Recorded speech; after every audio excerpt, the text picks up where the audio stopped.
क्षणाक्षणाने आयुष्य पुढे सरकतंय. क्षणोक्षणा हाची करावा विचार, तरावया पार भवसिंधू. तुकोबराय म्हणतात, नाशिवंत देह जाणार सकळ, आयुष्य खातो काळ सावधान. सावध केलं.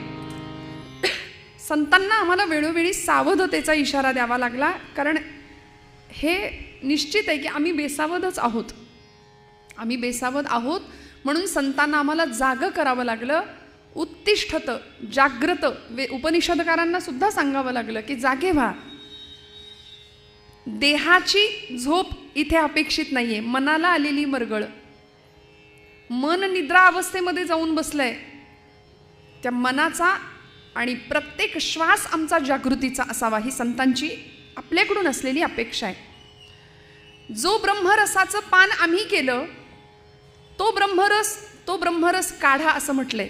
तो काढा तुम्हाला सुद्धा मिळावा, ज्यांनी भवरोग नष्ट होणार आहे. आम्हाला व्यवहारामध्ये देहाला जडलेले रोग नष्ट करायचे असतील तर बाकी डॉक्टरांच्या औषधावर जसा आम्ही विश्वास ठेवतो ना, तसं साक्षात्कारी संत हा ब्रह्मरसाचा काढा आम्हाला द्यायला आलेत. आणि तो घ्या, सेवन करा म्हणून वेळोवेळी प्रार्थना करतात. सकलांच्या पाया माझा दंडवत, आपुलाले चित्त शुद्ध करा. चित्तशुद्धीची कामना केली आणि दादागिरी करून नाही. दादागिरी तुम्ही आम्ही करतो. संतांनी दंडवत घालून जगाच्या शाश्वत कल्याणाची कामना केली. महाराज म्हणाले, ज्याला आपलं म्हणायला हवं होतं त्यांना आम्ही आपलं म्हटलं. त्याचा परिणाम असा झाला, आमच्या आयुष्यामध्ये आम्हाला खऱ्या सुखाचाही लाभ झाला आणि अमरत्वाचा लाभ झाला. आम्ही अमर झालो. अमर आहा, अमर आहा. आम्ही अमर झालो, अमरत्वाला प्राप्त झालो. वास्तविक जन्माला आलेला प्रत्येक जीव दोन गोष्टींच्या कायम शोधात आहे. कुठल्या दोन गोष्टी आहेत? या अभंगामध्ये त्याचा उल्लेख केला आहे, या अभंगामध्ये त्याचा विस्तार केला आहे तुकोबरायांनी. त्यातली पहिली गोष्ट अशी आहे, आमची सगळी धडपड जी असते ती पहिली गोष्ट सुख, सुखाकरता. आणि दुसरी गोष्ट आहे अमरत्व. माणसाला मृत्यू नको आहे.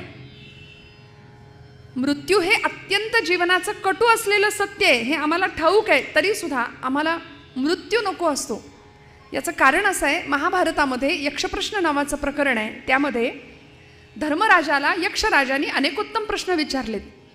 त्यामध्ये यक्षाने एक प्रश्न असा विचारला धर्मराजाला की जगातलं सगळ्यात मोठं आश्चर्य काय आहे? जगातलं धर्मा म्हणून तर धर्मराज युधिष्ठिर त्यांना का म्हणायचं? कारण ते युद्धिस्थिर आहेत बरं का. म्हणून सगळी जबाबदारी धर्मराजांकडे होती. प्रश्नांची उत्तरं त्यांना देता आली. आम्हाला सुद्धा युद्धिस्थिर राहता आलं पाहिजे, कारण रात्रंदिन आम्हा युद्धाचा प्रसंग, अंतर्बाह्य जग आणि मन ही अवस्था तुमच्या माझ्या आयुष्यात सुद्धा आहे. धर्मराजांनी युधिष्ठिराला प्रश्न विचारला. यक्षराजांनी युधिष्ठिराला प्रश्न विचारला. सांगितलं, राजा सांग जगातलं सगळ्यात मोठं आश्चर्य काय आहे? सगळ्यात मोठ्या प्रश्नाला कमीत कमी शब्दात उत्तर देतो की नाही तो खरा विद्यार्थी असतो. म्हणून एसटी स्टँडवर चौकशी ऑफिसवर बोर्ड असतो, आपलं म्हणणं थोडक्यात सांगा. धर्मराजांनी उत्तर दिलं. फार फापट पसारा चालतच नाही हो. धर्मराजांनी उत्तर दिलं, आश्चर्यमेतत् मनुष्य लोके. सगळ्यात मोठं आश्चर्य काय आहे? अहन्यहनी भूतानि गच्छन्ति यम मंदिरम तेषा स्थिरत्वमिच्छन्ति किमाश्चर्यमतः परम. म्हणाले, आपल्यापैकी आपलंच एखादं आप्तेष्ठ नातेवाईक जर निघून गेलं, इहलोकीची यात्रा संपवली, तर त्या मनुष्याला, त्या आपल्या नातेवाईकांना पोहोचवण्याकरता आपण कुठे जातो? गच्छन्ति यम मंदिरम.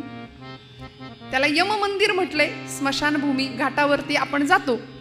तिथं गेल्यानंतर जो काही देहसंस्कार आहे तो केल्यानंतर तिथून परत येणारी माणसं अशा रुबाबात येतात की या जागेचा आणि माझा काडीभत्र संबंध नाहीये.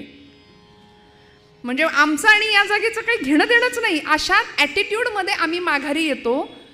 माणसाचं हे जे वाटणं आहे ना, ते जगातलं सगळ्यात मोठं आश्चर्य आहे असं युधिष्ठिर सांगतायत, धर्मराज आम्हाला सांगतायत. आम्ही फार भ्रमात राहतो ना. आम्हाला असं वाटतं की आम्हाला इकडे यायचंच नाहीये कधी. संत, साक्षात्कारी संत सांगतात त्याच्यावर विश्वास ठेवूया. संत म्हणतात, आपुले मरण पाहिले म्या डोळा, धन्य तो सोहळा अनुपम्य. तुकोबरायांनी मरणाचा सोहळा केला. मरणाचा कुठे सोहळा असतो का हो? पण महाराजांनी तो केला. कारण अशा अवस्थेला महाराज पोचले सिद्धावस्थेमध्ये की मी आणि तो दोन नाहीच. आता देह थांबला काय किंवा गेला काय परवा नाही, कारण आम्ही एकरूप झालो. अद्वैताचा साक्षात्कार संतांना झाला. याचं कारण एक आहे की त्यांना जीवनामध्ये कळलं आपलं काय, नेमकं आपलेपण कशामध्ये दाखवावं, आपलं कुणाला म्हणावं. आपण नातेवाईकांना आपलं म्हणत बसतो, इतकं आपलं करतो की तीच आमच्या दुःखाला कारण ठरतात. म्हणून तर मराठी भाषेत शब्द आहे नाती गोती, जी गोत्यात आणतात आम्हाला ती नाती गोती. बरं किती लक्षात ठेवावं माणसांनी या सगळ्या पसाऱ्यामध्ये. 25 वर्षापूर्वी अमुक लग्नात अमकीनं मला हलकी साडी नेसवली काय, मग 25 वर्षांना आपल्या मुलीच्या लग्नात आम्ही ते बरोबर त्याचं पांग फेडतोय की नाही. असं नाही करावं ना. नको त्या सांसारिक प्रपंचामध्ये गोष्टीमध्ये आम्ही इतके रमतो. कसं असावं संसारामध्ये, आपलं किती म्हणावं, याचं उत्तर नाथ भागवतामध्ये नाथ माऊली देतात. ऐसे असावे संसारी जववरी प्राचीनाची दोरी, पोरी घरचार मांडिला खेळ मोडून टाकिला. कसं असावं संसारी. संत म्हणाले यथा कमल पत्राक्ष, कमळाच्या पाण्यावरचा बिंदू, कमळाच्या पानावरचा पाण्याचा बिंदू जसा असतो ना तसा, किंवा कमळाचं पान पाण्यात जसं असतं तसं आम्ही प्रपंचात असावं. यथा कमल पत्राक्ष, असून नसल्यासारखं राहता येईल का हो. नाथबाबा म्हणाले ऐसे असावे संसारी. पूर्वीच्या काळी भातुकलीचा खेळ खेळायच्या मुली. हे पूर्वीच्या काळी असं मुद्दाम म्हणते कारण आता आम्हाला ती मुली अशा खेळताना दिसतच नाही. तो प्रत्येकाच्या हातात मोबाईल आहे. लहानपणी मस्त छान, मग ते भाऊला भाऊलीचं लग्न लागायचं, खोटा चहा व्हायचा, खोट्या पोळ्या व्हायच्या, मोठ्यांना ते आणून दिलं जायचं, मोठ्यांनी सुद्धा अगदी भुरके मारत तो चहा प्यावा लागायचा, नाटक करावं लागायचं आहे की नाही. असं छान संसार त्या मांडायच्या. दिवसभर सुट्टीच्या दिवशी पोरी खेळायच्या आणि संध्याकाळ झाली आईची हाक कानावर आली, चल कार्टे अंधार पडला घरात चल. म्हटलं की आहे ते सगळं भरायचं एका पिशवीमध्ये आणि घरी निघून यायचं. ऐसे असावे संसारी. म्हणाले तिकडून आम्हाला हाक आली ना जगाच्या आईची की आम्हाला लगेच निघता आलं पाहिजे. खो खोचा डाव असतो तोही आता दिसत नाही. खो खोच्या खेळामध्ये ज्याला खो बसलाय त्याला उठावं लागतं. तो जर म्हणला मी उठणारच नाही तर खेळ मोडेल. त्यामुळे निरोप आला की समाधानाने जाता यावं. माणसांना विचारलं ना काय कसं काय चाललंय, बरं आहे का, काय बरंच म्हणायचं, चाललंय ढकलायचं कसं तरी रडत खडत. इतकी नकारात्मकता आमच्या जीवनामध्ये का असते हो. भगवंतांनी इतकं सुंदर आयुष्य दिलंय.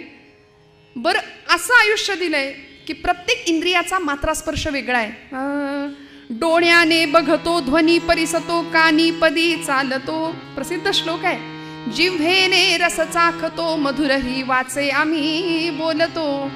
हाताने बहुसाल काम करीतो, विश्रांतीही घ्यावया घेतो. झोप सुखे फिरोनी उठतो, ही ईश्वराची दया पंढरीनाथ भगवान की. आहे की नाही. प्रत्येक इंद्रियाला त्याचं त्याचं काम नेमून दिलंय. डोळ्याने बघतो ध्वनी परिसतो, कानी पदी चालतो. प्रत्येक इंद्रियाचा मात्र स्पर्श वेगळा आहे. भगवंतांनी अव्यंग देह दिलाय. मस्तकाच्या केसापासून पायाच्या नखापर्यंत उत्तम आरोग्य संपन्न देह दिला. शरीरम आद्यम खलु धर्म साधनम, हे धर्माचं साधन आहे हे सांगून दिलं आमच्या पूर्वसुरींनी. खलु धर्म नाही, खलु सर्व साधनम असं म्हणावं लागेल. सगळ्याच साधन शरीर आहे. मग इथे आल्यानंतर कशाला आपलं म्हणावं.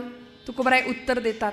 आपुला तो एक देव करुनी घ्यावा, तेणे विण जीवा सुख नो हे. आपलं कशाला म्हणायचं. ज्यांनी अत्यंत सुंदर असं जीवन आपल्याला दिलं. आपण देहावर किती प्रेम करतो सांगा ना. आपल्याच देहावर आपण इतकं प्रेम करतो. दिवसभर 100 वेळा आपण आरशात बघू आपल्यालाच. बघतो की नाही, खरं सांगा. हो म्हणा. बघतो की नाही. भरपूर वेळा आपण आपल्यावर खूप प्रेम करतो आणि करावं. आपण स्वतःवर खूप प्रेम करतो, पण आपल्याला ज्यांनी घडवलंय त्याचा विचार, त्याच्याविषयी कृतज्ञता आपल्या मनात असणं फार गरजेचं आहे. एक ग्रंथ, एक मंत्र, एक तीर्थ, एक पंथ आणि एक संत, 5 गोष्टी डोळे झाकून विश्वास ठेवावा. आणि खरं सांगू, संतांवर विश्वास ठेवावा, संतांवरच ठेवावा. हा च महत्वाचा आहे. बाकी कुणावर नाही ठेवला तरी चालेल. डोळे झाकून विश्वास ठेवावा कुणावर, तर तो संतांवरती. कारण तुमच्या माझ्या कल्याणाचाच विचार संतांनी केलाय. जगाकडं बघण्याची दृष्टीच बदलून टाकतात संत आमची. संत सृष्टीत नाही बदल करू शकले ना, तर आमची दृष्टी बदलतात. काय झालं, एक गृहस्थ कबीरांकडे गेला बरं का, आणि कबीर महाराजांना म्हणाला, महाराज मी खूप दुःखी आहे म्हणले, कटकटलोय, व्यापलोय संसाराला, प्रपंचाला, मला सोडवा म्हणले या दुःखातनं. काय झालंय म्हणाले. संत कसे असतात बघा, शांतपणे. काय झालंय, नेमकी समस्या काय आहे. तो म्हणाला, सासू घरी येऊन बसलीये, सासू घरी आलीये, कटकट कटकट लावलीये नुसती, 8 दिवस झालं जायचं नाव घेत नाही, मी वैतागलो म्हणाले तिच्या बडबडीला. कबीर म्हणाले, महाराज म्हणाले असं कर, सासरे अजून कोण कोण असतं. तो म्हणाला, आहेत ना, सासरे आहेत, माझा मेहुणा आहे, मेहुण्याला हिंदीमध्ये आपल्याकडे साला म्हणतात, त्याची बायको म्हणजे माझी मेहुणी आहे, सगळे आहेत म्हणाले. मग आता असं कर, या दुःखातनं तुला बाहेर पडायचंय ना, तर सासऱ्यांना घरी घेऊन ये म्हणाले. तुझे सासरेबुवा आहेत ना, त्यांना घेऊन ये तुझ्या घरी. संतांचं ऐकायचं. लगेच गेला सासूरवाडीला, सासऱ्यांना घेऊन आला, सासरेबुवांना. एक 2-4 दिवस गेले, पुन्हा महाराजांना भेटायला आला. महाराज आता तर अजूनच कटकट वाढली म्हणे, व्यापलो म्हणाले, नको झाली ही कटकट, सोडवा याच्यातून. महाराज म्हणाले, अजून कोण कोण आहे म्हणाला होतास. मेहुणा आहे, मेहुणी आहे, सगळ्यांना घेऊन ये म्हणे. झालं, सगळ्यांना घेऊन आला. कुठे, आपल्या घरी. अजून कटकट वाढली, अजून दुःख वाढलं, अजून वैताग झाला म्हणाले. महाराज म्हणाले, तुझ्या सासूरवाडीला गोठा आहे का रे, त्या गोठ्यात गुरं आहेत का. हो म्हणाले, गुरच काय, शेळ्या कोंबड्या सुद्धा आहेत, सगळ्यांना घेऊन ये म्हणाला घरी. सगळ्यांना आणायला लावलं. यांनी सुद्धा संत सांगतात ते ऐकायचं म्हणून सगळं आणलं. आणि 4 दिवसांनी जो काही त्रस्त होऊन महाराजांच्या समोर आला आणि म्हणला, तुम्हीच एक कटकट आहे. काय सांगता म्हणाले, मला दुःख दूर करायला, माझ्या प्रपंचात अडचणी आहेत, कटकटी आहेत, मी व्यापलोय, वैतागलोय, म्हणून तुमच्याकडे आलो. आता तुम्हीच एक कटकट सोडवा म्हणाले मला यातून, सगळ्यातून. काय करू सांगा. महाराज म्हणाले, नक्की करशील, मी सांगेन ते. हो, आता हे सगळ्यांना आणलंयस ना, त्या सगळ्यांना परत त्यांच्या घरी नेऊन सोड. सासू तेवढी घरी राहिली, सगळ्यांना परत त्यांच्या जागेवर नेऊन ठेवलं, सोडून आला. आणि 8 दिवसांनी पुन्हा कबीरांना भेटायला आला. म्हणाला, महाराज एकदम छान, सुखात आहे म्हणाले. म्हटले, का, सासू पण गेली. नाही नाही, सासूबाई आहेत. मग म्हणाले, त्यावेळीची कटकट ती परवडली म्हणाले, पण ही नको. सासू घरात असतानाची कटकट जी आधी होत होती ना, ती आता कमी झाली. कारण याच्यापेक्षा जास्त कटकट पाहिली, अनुभवली. संत आमच्या दृष्टीत बदल करतात. प्रतिकूलतेला सुद्धा अनुकूलतेकडे वळवण्याची दृष्टी संत आम्हाला देतात. आहे ते स्वीकारूया. फार तक्रारी करण्याचा मनुष्याचा स्वभाव असतो की नाही, तर ती तक्रार न करता भगवंताच्या सानिध्यामध्ये एकदा मी आलो ना, की त्याला आपलं म्हणूया. आणि दुर्दैव असं आहे की त्याला आपलं म्हणणारं कुणी नाही. हो, कुणी नाही. तिष्ठत उभा आहे परमेश्वर माझा. तो म्हणतो, कधीतरी एखादा नामदेव येईल, मला म्हणेल की घे रे पांडुरंगा घास, भरवेल एखादी जनाबाई येईल, माझ्याशी हट्टाचं भांडण करेल. एखादे अज्ञान स्वामी येतील, मला म्हणतील की रामा जेव रे. किती आपलं म्हणावं भगवंताला. ब्रह्मचैतन्य गोंदवलेकर महाराजांच्या चरित्रातला सुंदर प्रसंग आहे, आपण सगळे ऐकता जाणता. ज्यावेळी थोरल्या रामाची स्थापना झाली, सगुण उपासना महाराजांनी इतकी सुंदर करावी रामाची, इतकी सुंदर. आपल्या शास्त्राने आधार दिला, सगुणाचे नि आधारे समर्थ म्हणतात, निर्गुण पाविजे निर्धारे. निर्गुणाची उपासना कठीण आहे, म्हणून संतांनी सगुणाचा आधार दिला आम्हाला. आणि ब्रह्मचैतन्य महाराजांनी इतक्या सुंदरपणे रामाची पूजा करावी, रोज सुंदर पद्धतीने रामाची उपासना करावी. रोजचा नैवेद्य, रोजची काकड आरती, शेजारती, दुपारचा नैवेद्य, सगळं उत्तम प्रकारे सगळे उपचार पार पाडावेत. आणि झालं असं, एकदा महाराजांना प्रचंड ताप आला होता. बरं, फणफणून तापलेले महाराज. ज्या ज्या ठिकाणी मन जाय माझे, ज्या ज्या ठिकाणी मन जाय माझे, त्या त्या ठिकाणी निज रूप तुझे, त्या त्या ठिकाणी निज रूप तुझे. मी ठेवितो मस्तक ज्या ठिकाणी, मी ठेवितो मस्तक ज्या ठिकाणी, तेथे तुझे सद्गुरु पाय दोन्ही, तेथे तुझे सद्गुरु सद्गुरु पाय दोनी, तेथे तुझे सद्गुरु पाय दोनी. ब्रह्मचैतन्य महाराजांना फणफणून ताप आला आणि त्या दिवशीची काकड आरती, त्या दिवशीचं स्नान रामाला जे घालायचं होतं ना ते महाराजांकडून नाही झालं. महाराजांचे स्नेही होते भाऊसाहेब केतकर, त्यांनी त्या दिवशीची पूजा केली, काकड आरती केली रामाची.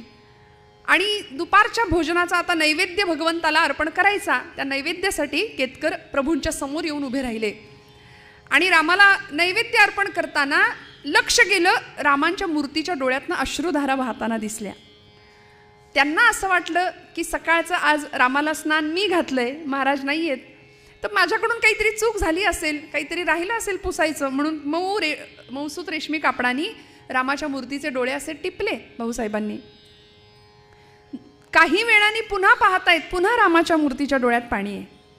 दुसऱ्यांदा पुसलं, तिसऱ्यांदा डोळ्यात पाणी येताना पाहिलं, तिसऱ्यांदाही पुसलं आणि चौथ्यांदा जेव्हा डोळ्यातलं पाणी पाहिलं मूर्तीच्या, तेव्हा धावत गेले आणि महाराजांना सांगायला लागले, महाराज महाराज राम रडतोय, चला लवकर म्हणाले, राम रडतोय. महाराजांनी असं पांघरून फेकून दिलं, शुचिरभूत झाले, धावत गेले गाभाऱ्यात आणि रामाच्या समोर येऊन उभे राहिले. रामा रामा रडू नकोस रे, मला बरं वाटेल म्हणाले. किती आपलं म्हणावं देवाला, किती आपलं. आपण नातेवाईकांसाठी रडतो, इतके रडतो, इतके रडतो.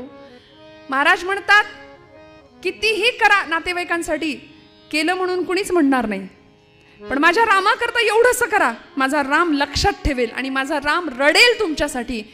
गोंदवल्याच्या महाराजांसाठी राम एकदा नाही, चरित्रात उल्लेख आहे, 2 वेळा रडलेत. एकदा महाराज गोंदवले सोडून चालले होते तेव्हा रडलेत, आणि एकदा महाराजांना फणफणून ताप आला होता, आजारी पडले होते, तेव्हा रामाच्या मूर्तीच्या डोळ्यातनं पाणी येतं. काय अनन्य साधारण अशी भक्ती असावी, ही उच्च पराकोटीची अवस्था असावी की जिथे राम रडतो, जिथे भगवंताला चैन पडत नाही. का आपलं म्हटलं त्याला, आपलं म्हटलं. आपुला तो एक देव करुणी घ्यावा, तेणे विन जीवा सुख नोहे. तुकोबराय ठामपणे सांगतात, सुख पाहिजे ना, सुखाचा सगळा पत्ता मी तुम्हाला देतो. माऊलींनी सांगितलं, सर्व सुखाचे आगर बाप रखुमा देवीवर, सुखाचे आगर बाप रखुमा देवीवर, सर्व सुखाचे आगर बाप रखुमा देवीवर.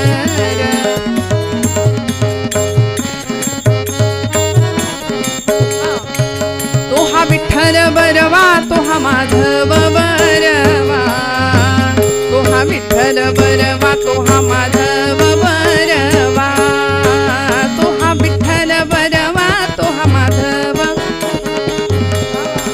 तो हा विठ्ठल बरवा, तो हा माधव बरवा. सगळ्या सुखाचा सागर जर कुठं असेल तर माझा पांडुरंग विटेवर उभा आहे ना, तिकडे जा, त्याला आपलं म्हणूया. ज्याचं त्याचं उपास्य दैवत प्रत्येकाचं वेगळं आहे. कुणी पांडुरंगाला आपलं म्हणेल, कुणी रामाला आपलं म्हणेल, कुणी कृष्णाला आपलं म्हणेल, पण निर्गुण निराकार असलेलं ब्रह्म ते सगुण साकार झालंय तुमच्या माझ्याकरता, त्याला आपलं म्हणूया. अत्यंत प्रेमाने त्याची भक्ती करूया. आणि भक्तीची अवस्था अशी आहे की भक्ती कशी करायची हे शिकवण्याची गोष्ट नाही ना, आतून तो झरा व्यक्त व्हावा. अंतरीचे धावे स्वभावे बाहेरी. आतून जसं आईला शिकवायला नाही लागत लेकराला कसं सांभाळायचं, लेकराला कसं मोठं करायचं, आईला सांभाळावं नाही लागत. मग त्याला आपलं म्हणत असताना त्यांनी सुद्धा आपल्याला आपलं म्हणावं, याकरता आपण उपासना काय करायची हो. सणाचा दिवस आहे, नैवेद्याचं पान तयार करायचंय, भगवंताला नैवेद्य अर्पण करायचंय, म्हणून घरातल्या गृहिणींनी आता सोवळ्यात स्वयंपाक करायचंय म्हटल्यानंतर सोवळं परिधान करावं, पण तिचं लहान मूल 1 वर्षाच्या आतलं, त्याला खाऊ पिऊ घातलं आणि त्याला झोपवलं. आणि आता म्हणाली आता हा 2 तास तरी कमीत कमी उठायचा नाही. पटकन सोवळं नेसलं आणि स्वयंपाकाला लागली. स्वयंपाकाला सुरुवात केली, 15व्या मिनिटात ते उठलं. स्वयंपाकघराच्या उमऱ्यामध्ये येऊन उभा राहिला आणि जो आकांत, जे रडायला लागला. आता करायचं काय, समस्या अशी, मी सोवळ्यात आहे, याला घेऊ कसं. तो आवाज शेजारणीने ऐकला. शेजारीण सख्खी होती म्हणून आली बरं का, नुसती कामापुरती नव्हती. ती आली आणि म्हणाली, अगं काय तुझं चालू आहे, बाळ कधीच रडतंय, त्याला घे तरी उचलून. ती म्हणाली, घ्यायला हरकत नाही, पण समस्या अशी आहे की मी सोवळ्यात आहे, त्याच्या अंगावर ओळ्याचे कपडे आहेत, कसं घेऊ त्याला. ती म्हणाली तुझी समस्या मी सोडवते. त्या बाळाला उचलून घेतलं, त्याच्या अंगावरचे सगळे कपडे काढले, खऱ्या अर्थाने त्याला सोहळा केला, पूर्णपणे सोहळा केला आणि आईकडे दिला. आईने त्याला पटकन उचलून घेतलं. मला सांगायचं एवढंच आहे की त्या जगाच्या माऊलींनी आपल्याला असंच उचलून घ्यावं असं जर वाटत असेल तर आपल्या अंगावरचे जे अज्ञानाचे, अहंकाराचे, आसक्तीचे, अपेक्षांचे, वासनांचे पट म्हणजे वस्त्र आहेत ती काढली पाहिजेत आणि पूर्णपणे या अर्थाने सोहळं होऊन भगवंताकडे गेलं पाहिजे. अहंता आणि ममतेचा पूर्णपणे त्याग करून त्याला आपलं म्हटलं पाहिजे. अहो, द्रौपदीने त्याला आपलं म्हटलं. भर दरबारामध्ये दुःशासनाने फरफटत आणली होती, केसांना धरून दयेची याचना करत होती. मी कौरव कुलाची मर्यादा आहे, कौरवांची स्नुषा आहे, माझं रक्षण करा. पितामह भीष्मांच्या समोर हात जोडले, धृतराष्ट्रासमोर याचना केली. एकापेक्षा एक रथी महारथी पांडव होते, कुणीच नाही कामी आलं. पण अशा वेळी भगवंतांनी धावा करावा भगवंतांचा. हे गोविंदा, हे माधवा, हे मधुसूदना, धाव. सा ग म द नि सा नि द म ग म ग सा. ऐक कृष्णा हाक माझी, ऐक कृष्णा हाक माझी.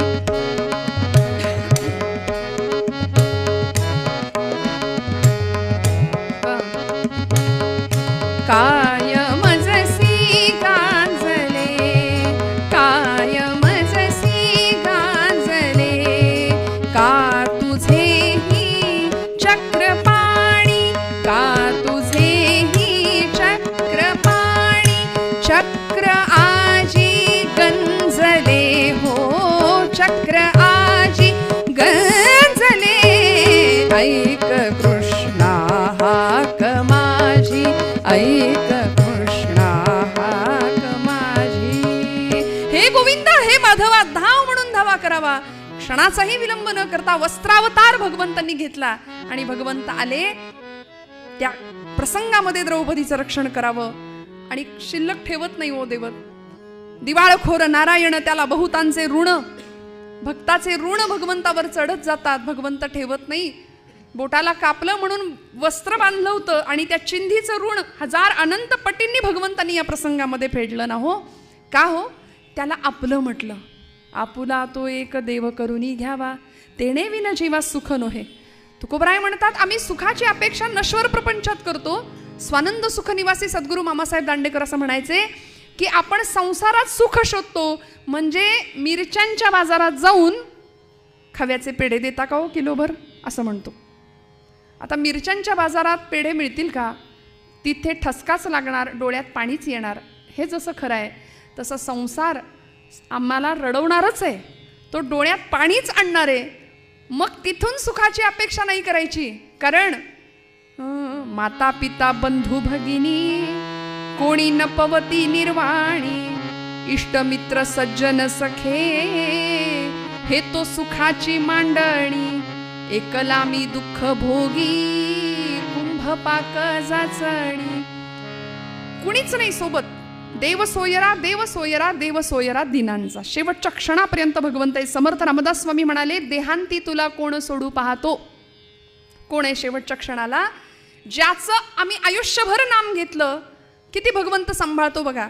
शेवटच्या क्षणाला जर शारीरिक आधिव्याधींनी, विस्मरणाने त्याचं नाव आमच्या मुखात नाही आलं तर भगवंत आम्हाला गती देतो. ददामी बुद्धी योगंतम येन मामुपयांती ते भगवंत म्हणतात मी माझ्या भक्ताचा पूर्णपणे बुद्धियोग स्थिर ठेवतो. अहम स्मरामि तम भक्तम ददामी च पराम गतिम यदि वातादि दोषेण मदभक्ताम माम हि विस्मरेत. जर शारीरिक व्याधींमुळे माझा भक्त मला विसरला, समजा माझं नाव घ्यायचं विसरला, नामस्मरण विसरला, तर मी त्याला लक्षात ठेवतो. तुलसीदास म्हणतात ओठ कंठ चले नहीं जिव्हा रटे न राम, राम हमारा जप करे हम बैठे आराम. त्यालाच नाही चैन पडत म्हणून तर तो येतो. नामदेवांच्या कीर्तनामध्ये येत होता की नाही, त्याला नव्हतं चैन पडत. नामदेवांनी कीर्तनाला उभं राहावं, यांनी नाचावं, पितांबर सुटेपर्यंत नाचावं. नामदेव कीर्तन करी प्रेमे पुढे नाचे पांडुरंग. असा भक्तीचा अधिकार संतांनी प्राप्त करून घेतला. भगवंताला आपलं म्हटलं. मी असं नेहमी म्हणते की देवाकडून सगळं आपण मागतो, देव कोणाला नको आहे. देव नाही मागत आपण. त्याला आपलं म्हणणारे खरे भक्त कमी आहेत, म्हणून त्याला आपलं कुणी म्हटलं. त्यामुळे काय झालं? अविनाश करी आपुलिया ऐसे लावी मना पिसे गोविंदाचे. भगवंत भक्ताला आपल्यासारखं करतो. अविनाश करी आपुलिया ऐसे. आणि तो कसा आहे हो? जाणे अजमी अजर. त्याची ओळख ज्ञानेश्वरी स्वतः माऊली सांगतात स्वतःच्या मुखातून. जाणे अजमी अजर. अज मी जन्माला न येणार आहे. अजर म्हातारपण नाही. अक्षमी अक्षर अपूर्व मी अपार स्वानंद मी. जाणे अजमी अजर. श्रीमद भागवतामध्ये व्यासांनी त्याचं स्वरूप सांगितलंय. सच्चिदानंद रूपाय विश्वोत्पत्त्यादि हेतवे तापत्रय विनाशाय श्रीकृष्णाय वयं नुमः. असा सच्चिद आनंद स्वरूप असलेला परमात्मा, त्याला आपलं म्हणूया. तो आपल्याला आपल्यासारखं करतो आणि तो षड्गुणैश्वर्य संपूर्ण आहे. ज्ञान वैराग्य ऐश्वर्य यशश्री औदार्य हे साही गुणवर्य वसती जेथ. येणे कारणे भगवंत या कारणे भगवंतू जो निसंगाचा सांगा तू तो म्हणे पार्था दत्त चित्तू होई. अथा ज्ञानोबा माऊली ज्ञानेश्वरी सांगतात. त्यामुळे त्याला आपलं म्हणूया. काय होणार आहे? तुका म्हणे एका मरणेची सरे उत्तमची उरे कीर्ती मागे. सगळं संपणारे, सगळं निघून जाणारे.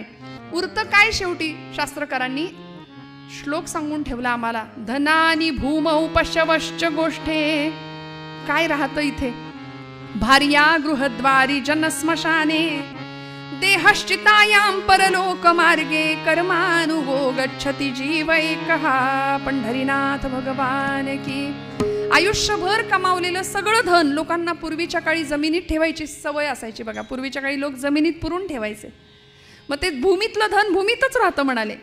धनानी भूमौ सगळं जमवतो. पहिला पै गाठी मारून सगळं सेविंग इथेच राहतं. पशवश्च गोष्ठे गोठ्यातली गाई गुरु गोठ्यातच राहतात. भार्या गृहद्वारी जिच्यावर प्रेम केलं अशी सौभाग्यवती फार तर उमऱ्यापर्यंत येते. जनस्मशाने लोकसंग्रह स्मशानापर्यंत येतो. देहश्चितायां परलोक मार्गे आयुष्यभर खाऊन पिऊन पुष्ट केलेला देह चितेवर एकटाच जातो. बरं तो देह तरी सोबत येतो का? त्या देहाची राख होते. ती राख सुद्धा सोबत नेता येत नाही.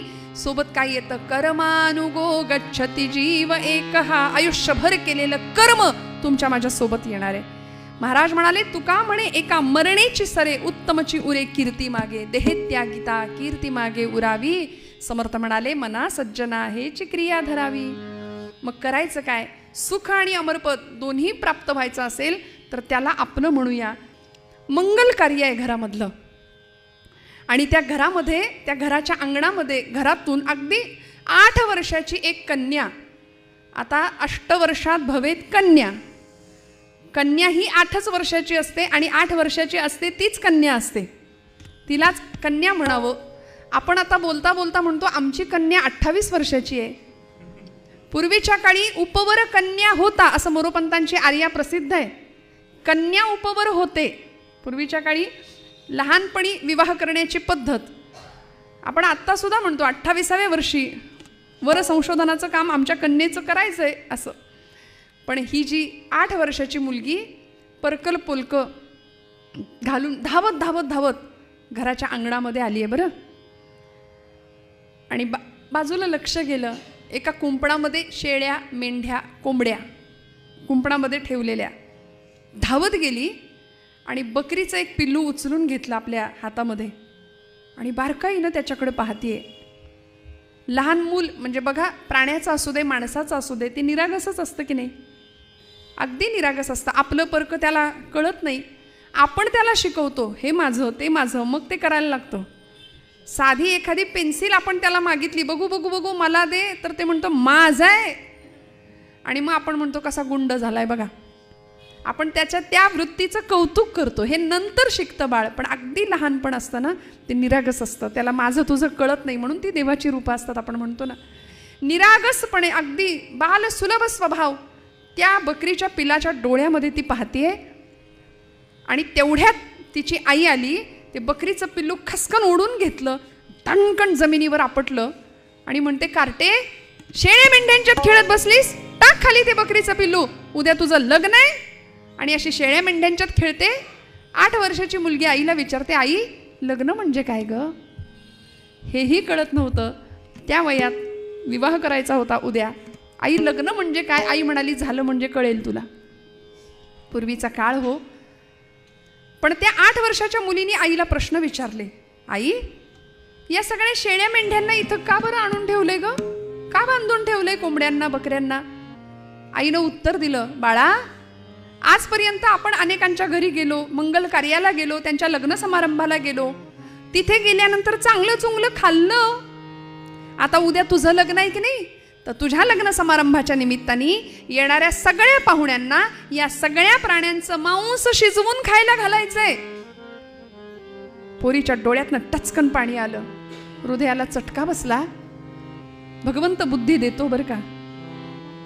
डोळ्यातनं पाणी आलं आणि मनात विचार आला 8व्या वर्षी, की माझ्या लग्नाच्या निमित्ताने या सगळ्या प्राण्यांना मारून कापून त्यांचं मांस येणाऱ्या पाहुणे मंडळींना जर द्यायचं असेल, तर या सगळ्या हत्येची, या सगळ्या प्राण्यांच्या, निष्पाप जीवांच्या हत्येची जबाबदार मी आहे. आणि मीच इथे जर नाही राहिले तर या सगळ्यांचे प्राण वाचतील. 8 वर्षाच्या मुलीला भगवंतांनी बुद्धी दिली. तेषाम सततयुक्तानां ददामि भक्तास्त्वां पर्युपासते ददामि बुद्धियोगंतम येन मामुपयांती. ते भगवंत बुद्धी देतो. अशा भक्ताचा बुद्धियोग भगवंत स्थिर ठेवतो, जो सतत युक्त आहे परमेश्वराशी. आणि तिने विचार केला की आता इथे थांबायचं नाही. मनारे जनी मौन्य मुद्रा धरावी. समर्थ म्हणतात, कथा आदरे राघवाची करावी. नसे राम ते धाम सोडून द्यावे. सुखा लागी आरण्य सेवित जावे. जय जय रघुवीर. जिथे माझा राम नाही, जिथे त्याचं नाम नाही, तिथे राहणार नाही. हा वयाच्या 8व्या वर्षी प्रण निश्चित केला संकल्प. आणि ती मुलगी त्याच दिवशी, त्याच अंधाऱ्या रात्री घरातनं बाहेर पडली. घर सोडलं. काटा नाही, कुटा नाही, ऊन नाही, पाऊस नाही, वारा नाही, वादळ नाही, काही नाही पाहिलं. आणि त्या रात्री घर सोडलं. रात्रभर रानोमाळ भटकत होती. दुसऱ्या दिवशीची सकाळ उजाडली. आता लग्न समारंभातून मुलगी निघून जाते म्हटल्यानंतर काय अवस्था झाली असेल आपण कल्पना करा. सगळे तिला शोधायला बाहेर. गावातली सगळी माणसं, आई वडील सगळे शोधतायत. कोण होती हो ही श्रोते हो?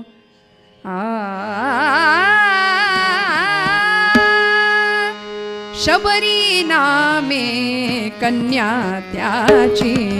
शबरी नामे कन्या त्याची.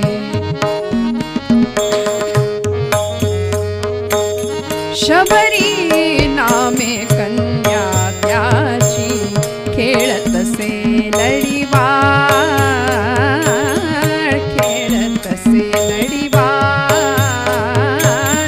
शांत सुशीला वागुनी देही. शांत सुशीला वागुनी देही. शांत सुशीला वागुनी देही. कंठित सेती काळ. कंठित सेती काळ. शबरी नामे कन्या त्याची. शबरी नामे. शबरी नामे. शबरी नामे कन्या त्याची. मलयाद्री तटी होता एक पुलिंदाख्य. मुख्य तो शबरा. पुलिंद नावाचा एक शबर व्याध त्या व्याधाच्या पोटी जन्माला आली, म्हणून शबरी असं नाव. वास्तविक जन्म कुठं घ्यायचा हे आपल्या हातात नाही ना श्रोते हो. जन्मना जायते शूद्रहा संस्कारात द्विज उच्चते, हे शास्त्र आम्हाला सांगून गेलं. जन्म कुठे घ्यायचा हे आपल्याला माहिती नाही. ईश्वरी इच्छेचा तो भाग आहे. पण व्याधाच्या पोटी, शबराच्या पोटी, ज्या घरामध्ये कायम खून, मारामाऱ्या, दरोडेखोरी हेच होतं, त्या घरामध्ये जन्म झाला एका सुंदर अशा भक्ताचा. साने गुरुजींची फार सुंदर कविता आहे. गुरुजी म्हणायचे, जन्मा येणे देवा हाती, करणी जग हासवी, जाणे व्यर्थची कुल थोरवी.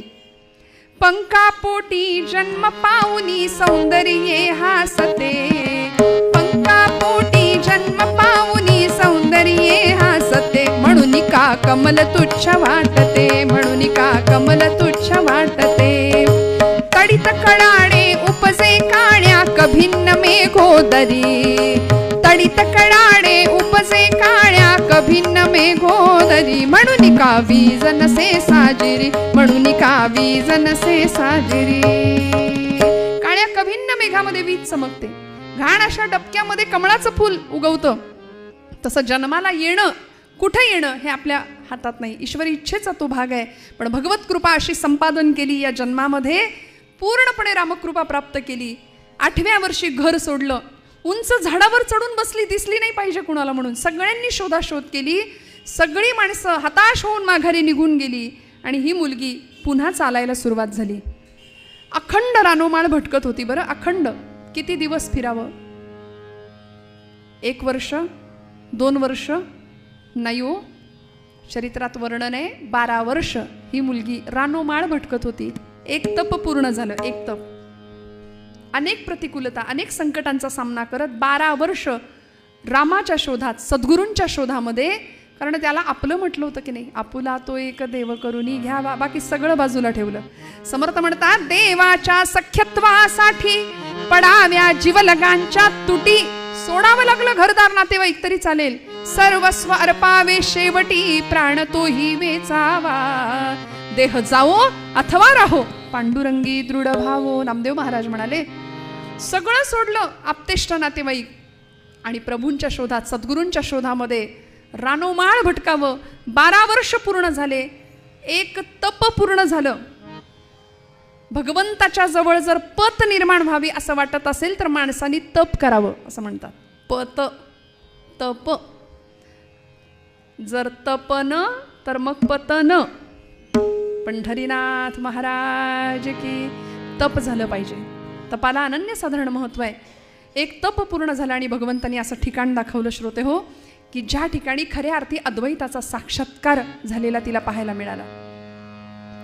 काय होतं, काय असं दृश्य दिसलं? एक भलं मोठं सरोवर होतं, छान सुंदर फुलांचे ताटवे फुलले होते, मस्त स्वच्छ पाणी होतं त्या सरोवराचं. त्या सरोवरावर वाघ आणि गाय एकत्र पाणी पितायत. जन्मजात एकमेकांचे वैरी असलेले प्राणी एकत्र नांदतायत. मांजरं आणि मुंगस एकत्र खेळतायत. एक आसन्न प्रसवा असलेली बेडकी चालून थकली म्हणून एका सर्पानी तिला आपला फणावर करून तो तिला सावली देतोय. जन्मजात एकमेकांचे वैरी असलेले प्राणी जिथं गुण्या गोविंदांनी नांदतायत असं वातावरण तिला दिसलं. अद्वैताचा साक्षात्कार. आणि म्हणाली, काय भगवंताची किमया आहे, काय लीला आहे. कोण सगळ्यांचं रक्षण करतं, कोण सगळ्यांना सांभाळतं, प्रश्नांची उत्तरं शोधू लागली. कवी म्हणाले, घुमट बांध्यावरी कोट बुरुजावरी, वाढले वृक्ष त्या पाणी कोणी दिले. मांसमय सुस्तनी दुग्ध निर्मुनी तुला, पाजिले कोण तुझं नाही रे उमगले. हरिण शावते शश जीवनांना, गो महिष वन्य पशु पक्षी कृमी कीटका, अन्न देऊनी कुणी पोशिले सांगना. काय गंमत आहे निसर्गाचा, काय चमत्कार आहे. आपण कधी विचार करतो का हो? शशमका कबुतरा शुभ्र केले कुणी, लाल चंचुपुटी पोपटी रंगले. अस्वला कावळ्या काजळी फासुनी, मोरपंखावरी रंग काते दिले. पीत धामिणीची धाव पाया विणा, पीत धामिणीची धाव पाया विणा. अजगरा काढिली वेल बुट्टी पहा, नागमाथ्यावरी रेखी आखडा 10. कोण करतंय हे सगळं? काय चमत्कार आहे. जननी जठरे रक्षियले मज पोषुनी पंचही प्राण, रामा तू माझा यजमान. सगळ्याचा करता करविता परमेश्वर आहे. या अद्वैत साक्षात्काराचा तिला अनुभव आला आणि असं एक दिव्य आसन तिने पाहिलं. व्याघ्राजिनावर बसलेली एक योगिनी दिसली. बरं, अर्धोन्मिलित नेत्र आहेत, प्रचंड तेज आहे चेहऱ्यावरती. शबरीनी 12 वर्षाच्या तपपूर्तीनंतर रानोमाळ भटकत होती, गुरूंच्या शोधात, रामाच्या शोधात. असं स्थान भगवंतांनी दाखवलं. एक योगिनी दिसली, अर्धोन्मिलित नेत्र आहे. असं म्हणतात, महापुरुष जगाकडे डोळे फाडून, डोळे उघडे ठेवून कधीच बघत नाहीत. कायम अर्धोन्मिलित नेत्र असतात संत सत्पुरुषांचे. कारण अर्धलक्ष मायेकडे असतं म्हणून ते डोळे उघडे असतात आणि अर्धलक्ष ब्रह्माकडे असतं. ब्रह्म तदाकार वृत्तीला ही मंडळी पोहोचलेली असतात. अर्धोन्मिलित नेत्रांची ती योगिनी दिसली आणि शबरी विचार करते की ही कोण असेल? ही महाकाली तर नसेल, महालक्ष्मी तर नसेल, महासरस्वती तर नसेल, म्हणून प्रार्थना करावी. अन्नपूर्णे सदा पूर्णे शंकर प्राणवल्लभे ज्ञान वैराग्य सिद्ध्यर्थम भिक्षां देहि च पार्वती. हे आई, तू महाकाली आहेस का? तू महासरस्वती आहेस का? महालक्ष्मी आहेस का? तू कुणीही असलीस तरी सुद्धा आई, तुझ्या असण्यामुळे आजूबाजूच्या वातावरणामध्ये जो बदल झालाय ना तो विलक्षण आहे. श्रोते हो, बघा तुम्ही सज्जनांच्या सहवासात का राहावं, संतांच्या सहवासात का राहावं? कारण संत जिथे असतात ना त्यांच्या अस्तित्वाने आजूबाजूचं वातावरण बदलतं. त्यांच्या असण्यामुळे जया दर्शने स्पर्शने पुण्य जोडे, नुसत्या दर्शनाने सुद्धा पुण्यप्राप्ती होते. त्यामुळे हा आजूबाजूच्या वातावरणातला बदल शबरीने अनुभवला आणि आईला, त्या योगिनीला तिने सांगितलं की मला ज्ञान आणि वैराग्याची भिक्षा आई घाल, ज्ञान वैराग्याची भिक्षा घाल. त्या योगिनीने सांगावं, शबरी इथून जवळच पंपा सरोवर नावाचं तीर्थ आहे, त्या क्षेत्रामध्ये तुला जावं लागेल.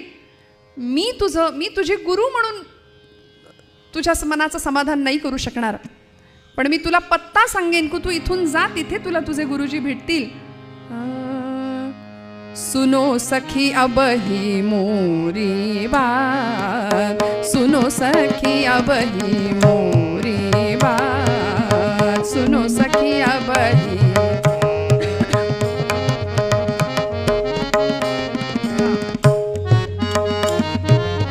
सुनो सखी अब ही मोरी बात, गुरु चरणन जो नित ही ध्यान, गुरु चरणन जो नित ही ध्यान. सुनो सखी अब ही मोरी बात, सुनो सखी अब ही, सुनो सखी अब ही, सुनो सखी अब ही मोरी बात.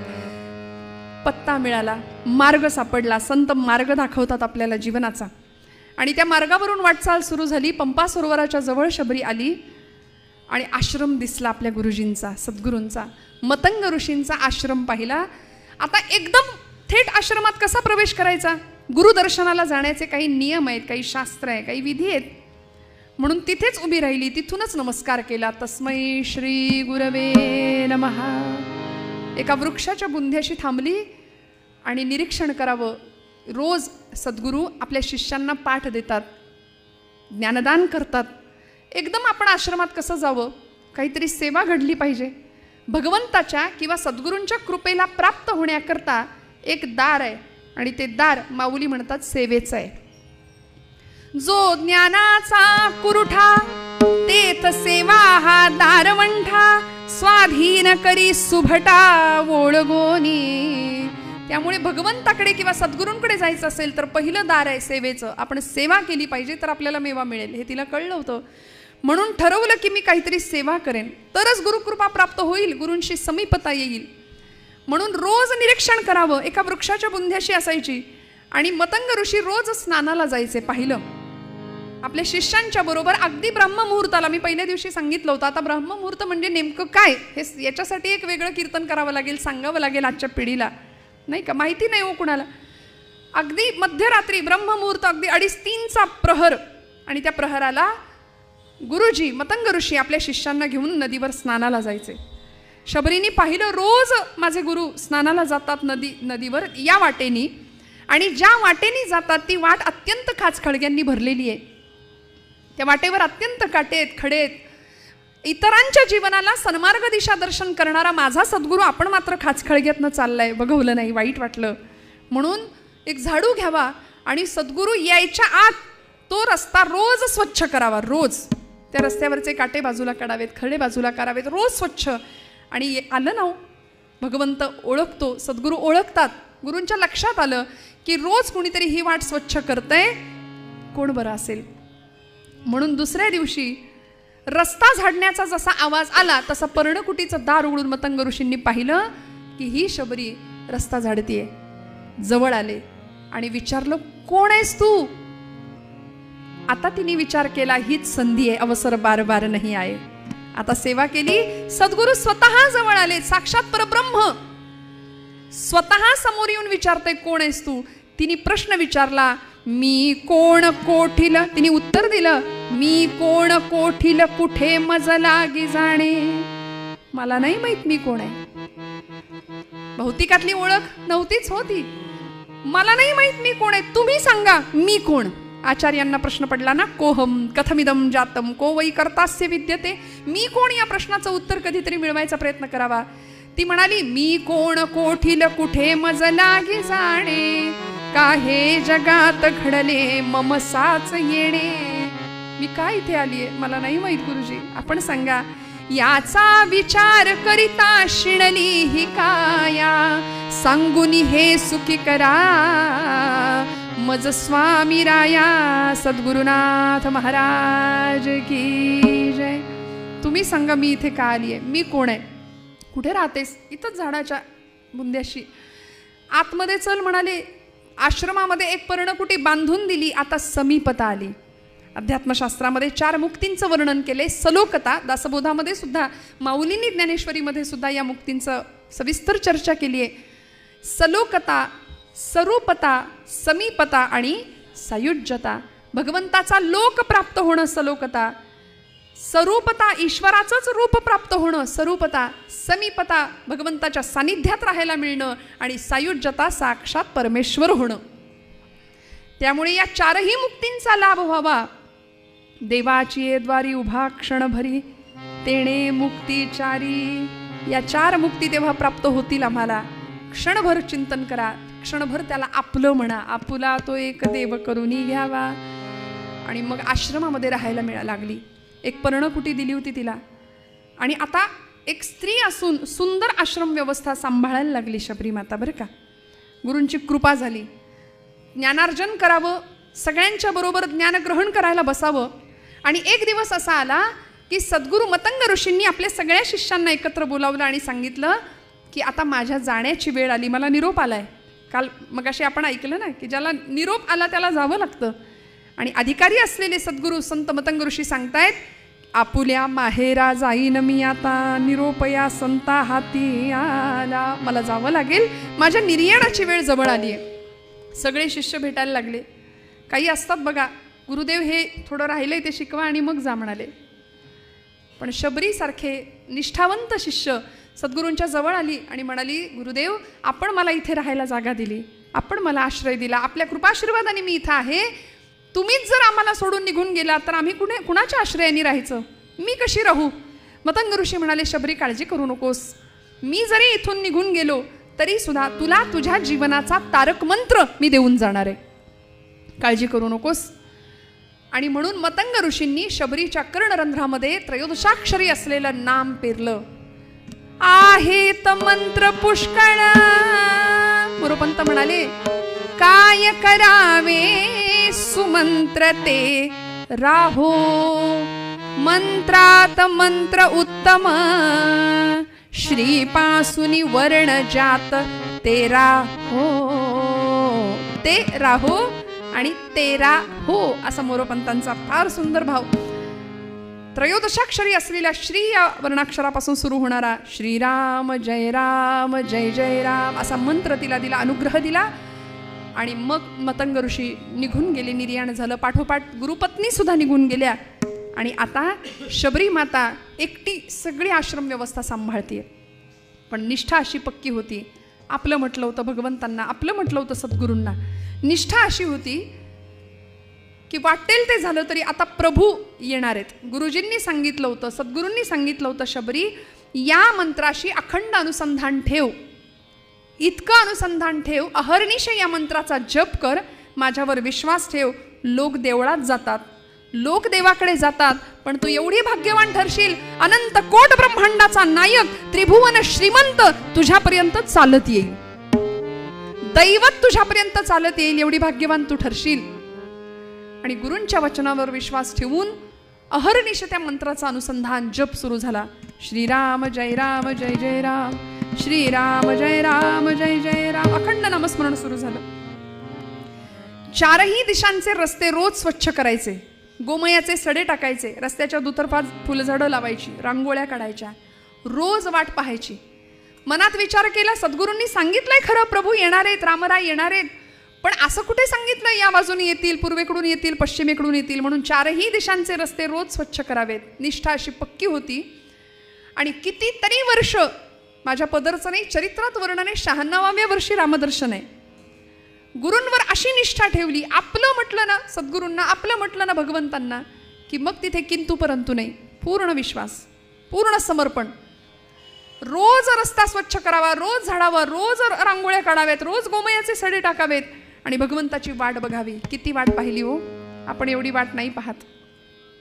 भगवंत येतो, त्याला आपल्याला रोज भेटायचंय. खरं तर आपल्यालाच वेळ नाही, त्याला भेटायचंय. मुरारी बापू म्हणतात, ठाकुर को हमारे साथ बात करने की हर रोज इच्छा होती है, लेकिन मोस्ट ऑफ द टाइम हमारा मोबाइल स्विच ऑफ रहता है, एंगेज रहता है, नहीं तो रेंज नहीं होती. काहीतरी गडबड आहे, आम्हालाच वेळ नाही. त्याला रोज आमच्याशी बोलायचंय, त्याला रोज भेटायचंय. जनाबाईंना भगवंत म्हणायचे, मीही होतो एकला करमेना मुळी मला. अगं मी एकटाच आहे ग, एकटाच आहे. असा एखादा भक्त माझ्या समोर यावा. शबरीने किती वाट बघावी, आपल्याकडे वाट बघायला तेवढा वेळ नाहीये. आणि आपण वाट पाहिलीच समजा नैवेद्यासाठी, तर तो येईल याची आपल्याला खात्री नाही, विश्वास नाही. नामदेवांना तो विश्वास होता, म्हणून ते रडले, पांडुरंगा ये आणि जेव. आणि खरं सांगू का, देव आपला नैवेद्य ग्रहण करत नाही याच्यातच तो आपली आब राखू नये असं म्हटलं तर ते चुकणार नाही. कारण त्यांनी जर एकदा स्वीकारायला सगळी सुरुवात केली तर मग आपण किती रक्षण करणार आणि किती देणार त्याला. सगळा करता करविता दाता तो आहे ना. देव उदार देता न म्हणे थोडेफार. वाट बघावी, इतकी वाट बघावी. तितिक्षेनी सहनम सर्व दुःखानाम अप्रतिकारपूर्वकम चिंता विलापरहितम सा तितिक्षा निगद्यते. भूतकाळाची चिंता नाही, वर्तमान काळाची चिंता नाही. वर्तमान काळामध्ये भगवंताला आठवायचं काम आहे, भविष्याची चिंता नाही. या अवस्थेला तितिक्षा असं म्हणतात. आणि वाट पाहिली, रोज भगवंतांना आळवायची. आश्रमात या कधी रे येशील, आश्रमात या कधी रे येशील, रामा रघुनंदना, रामा रघुनंदना.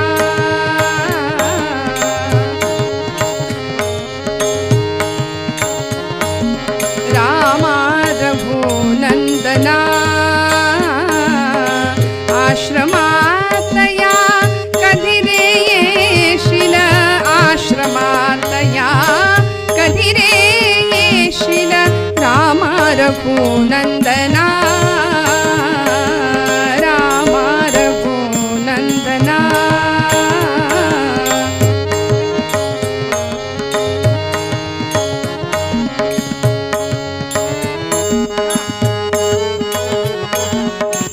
आश्रमात या कधी रे येशील, रामा रघुनंदना,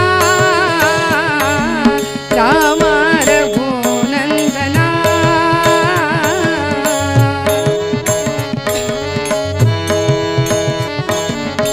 पतित पावना श्री रघुनाथा, एकदाच ये जाता जाता, पाहिन पूजिन टेकिन माथा, पाहिन पूजिन टेकिन माथा.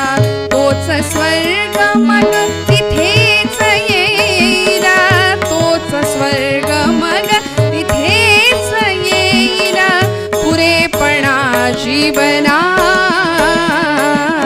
रामा रघुनंदना,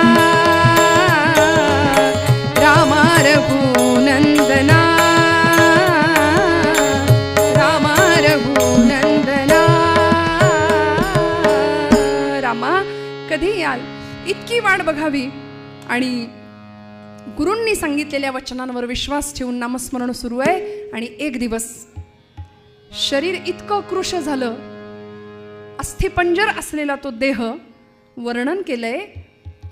रोज वाट पाहावी. अक्षरशः तिच्या शरीराच्या मांसाचे लचके कावळे गिधाड नेत होते. इतकी वाईट अवस्था. पण ती म्हणायची, कागा कागा सब कुछ खाइये, चुन चुन मेरा मांस, सगळं घेऊन जा, लेकिन 2 नयन मत फोड़िए, प्रभु मिलन की आस. मला रामाला बघायचंय, मला त्याला पाहायचंय. माझ्या डोळे, कोणी प्राण शिल्लक आहे तोपर्यंत माझे डोळे व्यवस्थित ठेवा, मला सगुणातल्या रामाचं दर्शन घ्यायचंय. आणि प्रभू रामचंद्र ऋष्यमुख पर्वताच्या दिशेने निघालेले, वनवासी असलेले प्रभू रामचंद्र सोबत लक्ष्मण महाराज आहेत. 2 जण निघालेत. पंपा सरोवर दिसलं, मतंग ऋषींचा आश्रम दिसला आणि त्या आश्रमाच्या दिशेने प्रभू चालायला लागले. लक्ष्मण सांगतायत, दादा कुणाचा तरी आश्रम आहे, आत्तापर्यंत आपण कुणाचा पाहुणचार घेतला नाही, पण नको जाऊया. पण प्रभूंची पावलं आपोआप आपल्या भक्ताकडे पडत राहिली. हो, निघाले प्रभू आणि शबरीने निढळावर हात ठेवून पाहावं, भगवंत येत आहेत. सोबत लक्ष्मण आहेत. तरुण रूप संपन्न, सुकुमारौ महाबलौ, राजस सुकुमार मदनाचा पुतळा, रवी शशी कळा लोपलिया, चंद्राहुनी शीतळ. असा सुंदर भगवंतांचं ते रूप पाहिलं, सुंदर ते ध्यान. आणि शबरीनी अष्टसात्विक भाव जागृती झाली. रामा रामा या, माझ्या गुरुजींनी सांगितलं होतं आपण येणार आणि आपण आलात, या, असे या, इकडून या, इकडून या. असं करता करता एक लाकडाचा ओंडका होता आणि त्या ओंडक्यावर आपलं एक वलकल तिने टाकलं. तुमच्या माझ्या दृष्टीने लाकडाचा ओंडका असेल किंवा वलकल असेल, पण शबरीच्या दृष्टीने काय होतं सांगते. ज्ञानेश्वरीच्या 15व्या अध्यायामध्ये माऊली सांगतात, आता हृदय हे आपुले, चौफाळुनी या भले, वरी बैसवू पाऊले श्री गुरूंची, ऐक्य भावाची अंजुळी, सर्वेंद्रिये कुडमुळी, भरून या पुष्पांजुळी अर्घ्यू देवो. भगवंतांना बसवलं. शेजारी लक्ष्मण आहेत, डोळे भरून प्रभूंकडे पाहतीये. पाद्यपूजा केली आणि आता लक्ष्मण सांगतायत, दादा निघूया का? प्रभू शबरीला सांगतायत, झालं का तुझ्या मनासारखं, निघू का आता? ती म्हणते, नाही देवा, वयाच्या 8व्या वर्षी या ध्येयाने प्रेरित होऊन मी घर सोडलं. अवघं जीवन तुमच्या शोधात, सद्गुरूंच्या शोधात.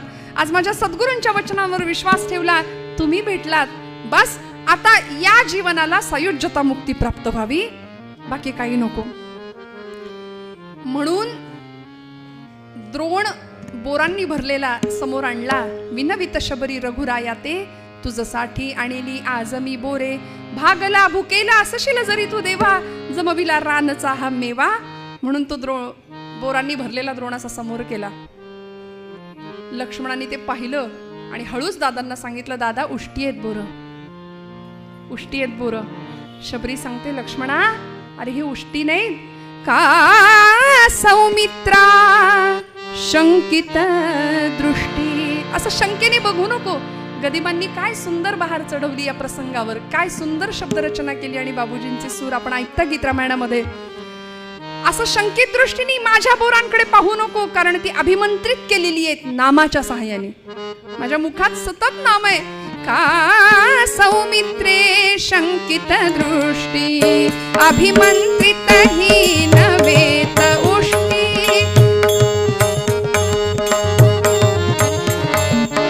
अभिमंत्रित ही नवेत उष्टी, या वदनी तर नित्यनाद तो, या वदनी तर नित्यनाद तो, वेदांचा मधुरिमा लागली श्री चरणे आश्रमा, लागली श्री चरणे आश्रमा, लागली श्री चरणे आश्रमा. धन्य मी शबरी श्रीरामा, धन्य मी शबरी श्रीरामा, लागली श्री चरणे आश्रमा, लागली श्री चरणे आश्रमा, लागली श्री चरणे आश्रमा.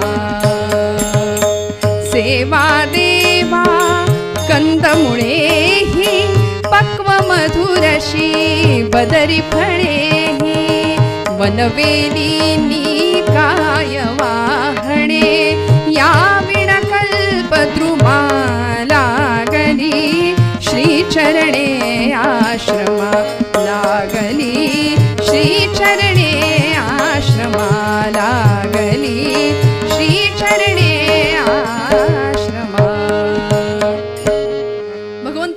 डोळे भरून पाहावं. भगवंतांनी लक्ष्मणाला बघावं, बोरांची मूठ भरावी आणि पहिली त्याच्याच हातात दिली. खा म्हणाले. त्यांनी खाल्ल्यासारखं करावं, मागच्या मागे फेकून द्यावं.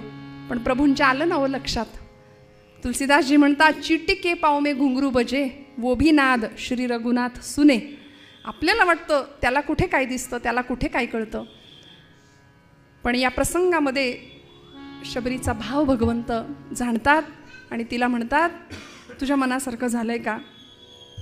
नमस्कार केला मातेला आणि शबरी मातेने सांगावं, प्रभू इथे चिता रचली आहे, या चितेमध्ये उभी राहते, आपल्या स्वतःच्या हाताने अग्नी द्या, बस माझी ज्योत आपल्या ज्योतीमध्ये विलीन होऊ द्या, संयुज्यता मुक्तीचा अनुभव मिळू द्या, बाकी काही नको.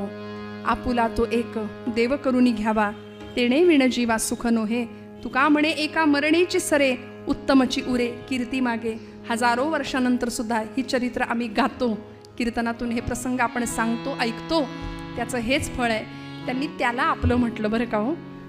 पापरू में तोरी जोगी. देवा त्याशिवाय जायचं नाही. इथे चितेला अग्नी स्वतःच्या हाताने लावा. मत जा मत जा मत जा जोगी, मत जा मत जा मत जा जोगी.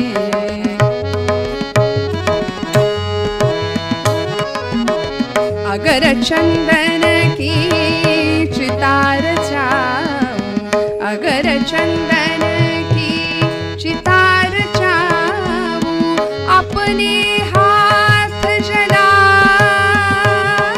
जा, अपने हाथ जला जा.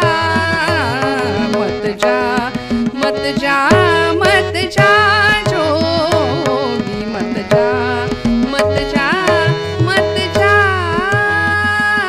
मत जा मत जा.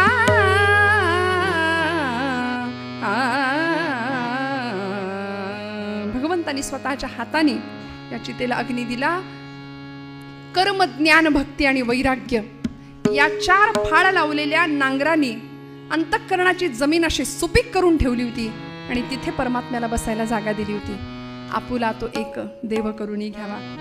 8व्या वर्षी विशिष्ट ध्येयाने प्रेरित असलेला जीव जीवनामध्ये काय परिवर्तन घडवू शकतो, प्रभू कृपा, सद्गुरु कृपा कशा पद्धतीची उच्च पराकोटीची प्राप्त करू शकतो, हे रामायणातलं आपल्याला शबरी मातेचं चरित्र शिकवतं. अखंड नामस्मरण, अखंड ध्यास प्रभूचरणांचा, गुरुचरणांचा आपल्याही जीवनामध्ये असा ध्यास लागावा. आपणही त्याला आपलं म्हणावं, तेव्हा आपल्याला सुद्धा सुख आणि अविनाश पद प्राप्त झाल्याशिवाय राहणार नाही. हे तुकोबरायांचं सांगणं अभंगाच्या मूळ पदामध्ये. आपुला तो एक देव करुनी घ्यावा, आपुला तो एक देव करुनी घ्यावा, आपुला तो एक देव करुनी घ्यावा.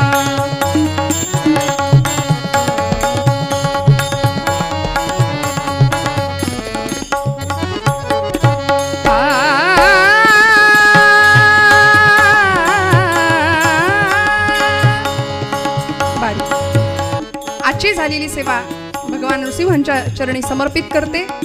बोलत असताना काही वेडवाकडं गेलं असेल तर मोठ्या अंतकरणाने क्षमा करा. सगळ्यांच्या चरणी नमस्कार करून आजच्या कीर्तन सेवेला निरोप देते.